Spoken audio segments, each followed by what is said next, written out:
This is Doc.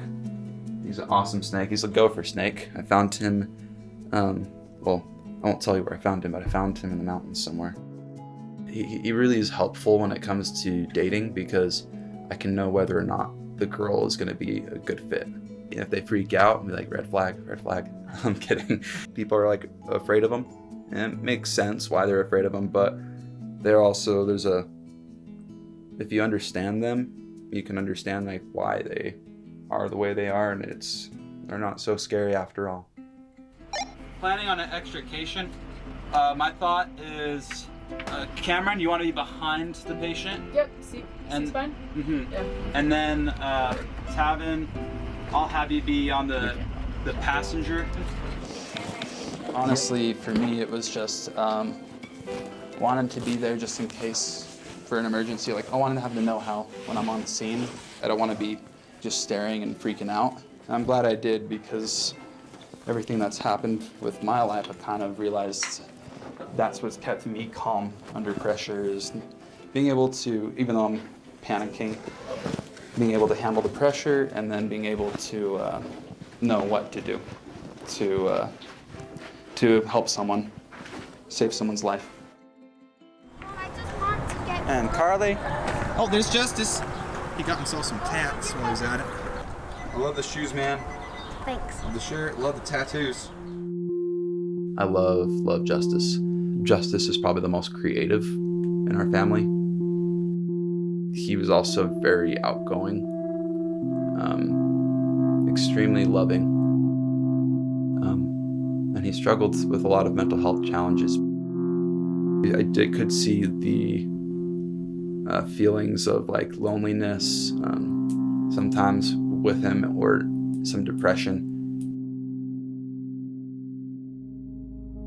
I just remember I was kind of having a tough day, and I went and grabbed my car door as I was about ready to leave with my backpack, and then I hear my dad scream in the backyard, and he just screams "no" really loud.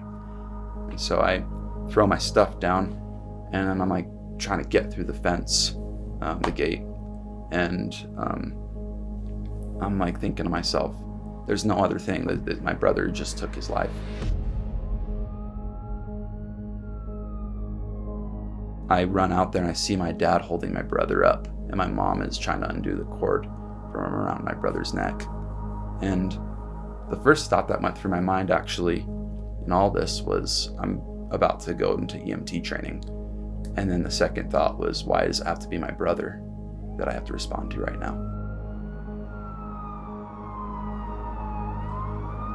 I just yell at them. I'm like, get him on the ground, start CPR. I'm gonna call 911. My dad's doing CPR, and I'm holding my brother's airway open. It's kind of a surreal experience to be doing that for your own brother. I don't know if I've completely processed through that. So, Hey, Tavin, do you want to give a sea caller? he's not responding. On 3, 1, 2, 3. We go out to the front of our house, and my dad's crying, and my mom's and I are just kind of like panicked, but we're trying to figure out like what we need to do. And so I'm thinking to myself, okay, if I see my brother pass by on a gurney, he's okay. When the paramedics were walking up, I realized I had an idea that they're probably going to tell us that our brother's dead. And they're like, we tried to resuscitate him, but we were unable to. And my mom asked, she asked, so he's dead? And the paramedic, she said, yeah, he's dead.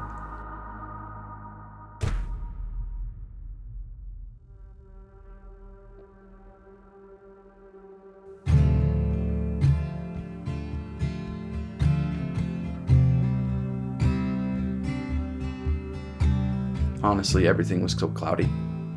Like I didn't care what day it was. I didn't care what was going on. It was one of those sobs where you're just not, like, it's such a painful thing that's just happened, to the point where you're not really crying out loud, you're crying quietly. When it does come to mind, I do have a moment of rage. And which is not normal for me, but just like this feeling of I want to punch through a screen or like break something. This is the coroner's report. We have a feeling that he didn't try to take his life. He didn't attempt it, but that he probably slipped or fell. It's so much more nuanced than people would like to think it is. I think grief is the same way.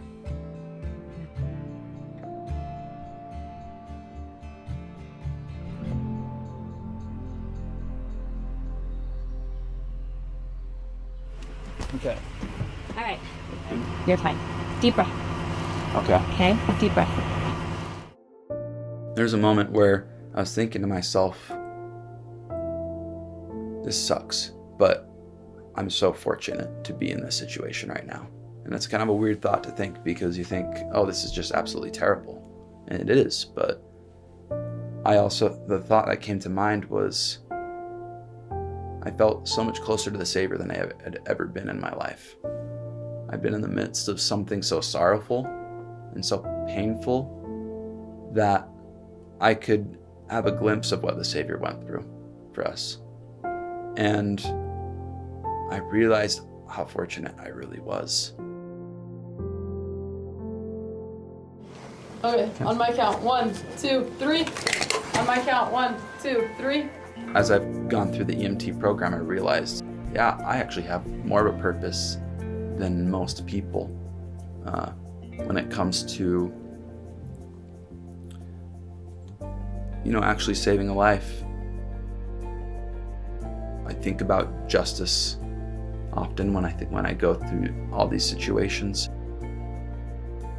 It's pushing me forward right now, and I'm really grateful for that. Had my brother not passed, I don't think some of these things would be happening right now. With my brother's passing, it's given me some purpose. A lot more purpose, I should say.